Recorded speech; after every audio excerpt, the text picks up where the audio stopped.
Over the weekend, Exaggerator upset the Kentucky Derby champion Nyquist at the Preakness Stakes in Baltimore, Maryland. In a great race that grew national headlines and attention, there were several other headlines from this weekend's races. On Saturday, 2 horses died while racing in the undercard matches. The death of these 2 horses have become a growing concern within the racing community. Recent studies have shown that on average 25 horses die on the track per race week. That number only continues to grow. Yesterday's deaths are currently being reviewed after 9-year-old horse Homeboy Chris collapsed in the winner's circle and Promedia was euthanized after breaking her front leg on the track. The racing committee does test horses for performance-enhancing drugs, but other medications such as pain relievers and anti-inflammatory drugs are still being permitted and are often used to mask pre-existing injuries.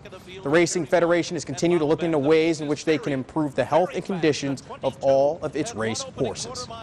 Thus far, on their quest for a softball national championship, Michigan has defeated Valparaiso and Miami of Ohio. Sunday, the Wolverines faced much stiffer competition in their arch rivals in Notre Dame.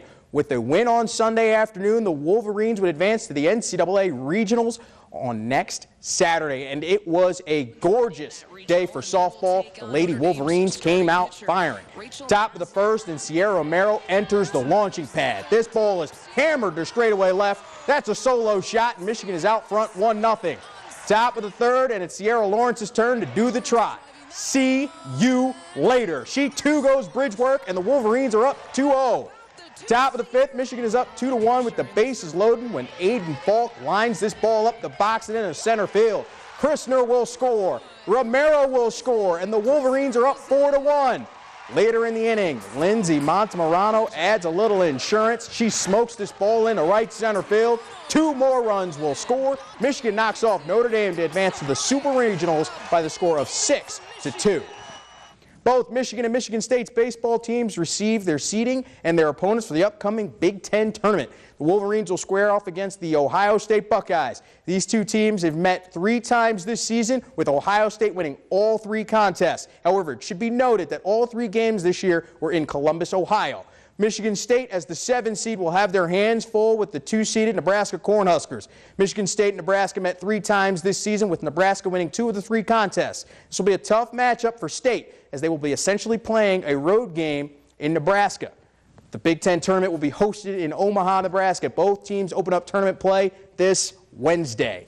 And Sunday is fun day, right? Well, for the Tigers, it exactly hasn't been that way. In search for their first win on a Sunday, the Tigers turned to their ace, Jordan Zimmerman. With a win, Detroit would secure their 2nd consecutive series victory for the first time in the month of May.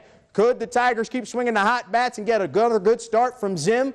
And it was a picture-perfect day at Comerica, and Detroit would strike first.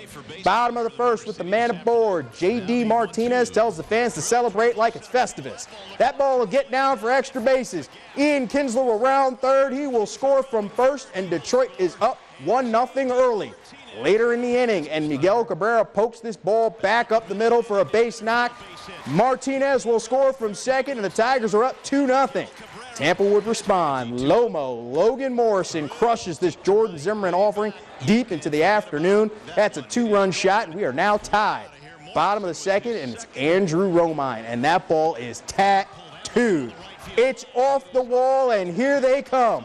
Jared Saltalamacchia is going to try and score from first. Here he comes. Here's the relay throw. It's not in time. Detroit is back out front, 3-2. Next inning, the runs continue to flow when Miguel Cabrera tank mushes this pitch. That'll leave the friendly confines for a solo jack, and the Tigers increase their lead to 2. Later in the inning, 3 ducks on the pond for Cameron Maben, and he bounces this ball over the drawn-in infield. 2 more runs would score. Detroit gets their first win at home on a Sunday this season, and they secure their 2nd consecutive series victory with a 9-4 victory over Tampa Bay. Detroit hosts Philadelphia on Monday. Over the weekend, the Alpena softball team defeated Fenton 4-2 in the Kearsley Tournament Championship. Lady Wildcats defeated all 4 of their opponents while allowing just 2 runs in the tournament. Lauren Heath recorded 4 wins during the tournament for the Wildcats. Alpena is 25-7 on the season and 8-1 in conference. They next hit the field Tuesday against Traverse City West. And after a heartbreaking defeat to Team Canada Saturday, the United States was outclassed early Sunday morning in the bronze medal game of the IIHF World Championships by Russia.